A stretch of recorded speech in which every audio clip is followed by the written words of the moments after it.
ایک یہ بھائی کہتے ہیں کہ ناجائز اور حرام میں کیا فرق ہے اور حرام کی کتنی اقسام ہیں؟ دیکھیں، ناجائز تو ایک سمجھ لیجئے ایک ایسا لفظ ہے جس کے تحت بہت ساری چیزیں آتی ہیں۔ مثلا جس کام کے کرنے کو شریعت نے منع کیا ہو یا اس کا کرنا ناپسند کیا ہو یا اس کو عرف عام میں مناسب نہیں سمجھتے ہوں کہ کریں، اسے ناجائز کہتے ہیں۔ اس میں پھر حرام آتا ہے، مکروہ تحریمی آتا ہے، اور سنت مؤکدہ کا ترک، جس کو اساءت کا لفظ ایک اصطلاحی لفظ استعمال کرتے ہیں، اساءت، یہ تینوں ناجائز کے اندر آئیں گے کہ ان تینوں کو شریعت نے منع کیا ہے۔ پھر اس کے بعد سنت غیر مؤکدہ کا ترک مکروہ تنزیہی ہوتا ہے، اس کو شریعت نے ناپسند کیا اگرچہ گناہ نہیں، لیکن اس کو ناجائز میں رکھتے ہیں۔ پھر مستحب کا ترک خلاف اولا ہوتا ہے، جس کے ترک کو شریعت ناپسند بھی نہیں کرتی لیکن ہمارے معاشرے میں اس کو مناسب نہیں سمجھا جاتا، اسے بھی ناجائز کے تحت رکھتے ہیں۔ گویا کہ لفظ ناجائز کے تحت 5 چیزیں آتی ہیں: حرام، مکروہ تحریمی، اساءت، مکروہ تنزیہی اور خلاف اولا۔ اور جائز کے تحت 6 چیزیں آتی ہیں: فرض، واجب، سنت موقدہ، سنت غیر موقدہ، مستحب اور مباح۔ مباح کا مطلب نہ ثواب نہ گناہ، جیسے پین میں یہاں رکھ دوں، نہ ثواب ہے نہ گناہ ہے، یہ بھی جائز کے اس میں آتا ہے کیونکہ شریعت اس کو ناپسند نہیں کرتی ہے۔ تو یہ تو ناجائز اور حرام میں، یعنی ناجائز تو ایک ایسی چیز ہے جس میں عمومی طور پہ بہت ساری چیزیں داخل ہوتی ہیں، اور حرام خاص ہے کہ حرام اسے کہتے ہیں کہ جو فرض کا ترک ہوتا ہے وہ حرام ہے، یا حرام اس چیز کو کہتے ہیں کہ جس کا کہ ممانعت کسی ایسی آپ دلیل سے ثابت کر دیں کہ جس کے ثابت ہونے میں بھی کوئی شبہ نہیں اور جس کے اپنے مفہوم پر رہنمائی کرنے میں بھی کوئی شبہ نہیں۔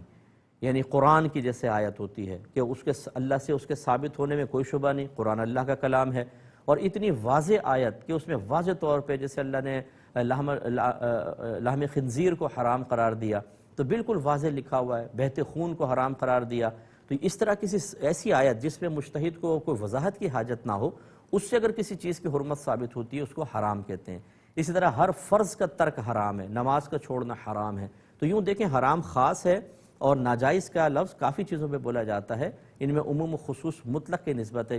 جس نے اگر منطق پڑھی ہو کہ ہر ناجائز حرام ہو ضروری نہیں، لیکن ہر حرام کا ناجائز ہونا ضروری ہوتا ہے۔ اس طرح آپ نے حرام کی اقسام پوچھی، تو حرام کی اقسام ایک تو اس اعتبار سے کہ وہ کس دلیل سے ثابت ہے۔ اگر دلیل قطعی سے ثابت ہے، جیسے قرآن عظیم سے بالکل صاف آیت سے ثابت ہے، تو اسے حرام قطعی کہتے ہیں۔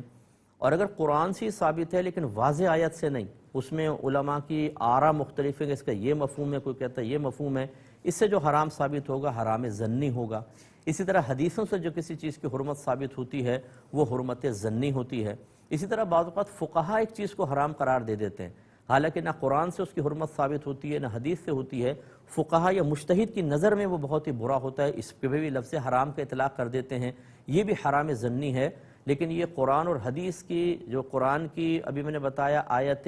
غیر قطعی ہو، ظنی آیت ہو، اسی طرح حدیث ہے جس سے ظنی مفہوم حاصل ہوتا ہے، جو فقہاء حرام قرار دیتے ہیں وہ ان سے بھی کم درجے کا ہوتا ہے۔ تو سب سے زیادہ جو سخت ہوتا ہے وہ حرام قطعی ہے، قرآن کی واضح آیت سے ثابت ہو کسی کی حرمت، جس میں فقہاء یا مجتہدین کو اپنے رائے دینے کا کوئی ضرورت ہی نہ ہو، یہ سب سے خطرناک۔ اس کے بعد جو ہے قرآن کی ایسی آیت سے حرمت ثابت ہونا جس میں بعض کہتے ہیں نہیں یہ حرام نہیں ثابت ہو رہا، بعض کہتے ہیں یہ چیز حرام ثابت ہو رہی ہے، اختلاف آ جائے، اس سے جو حرام ثابت ہوتا ہے اور حدیث سے یہ حرام ظنی کہلاتا ہے، اس حرام قطعی کے مقابلے میں کم۔ اور تیسرا، جو فقہاء کسی چیز کو حرام قرار دے دیتے ہیں، یہ اس سے بھی درجے میں کم ہوتا ہے۔ ایک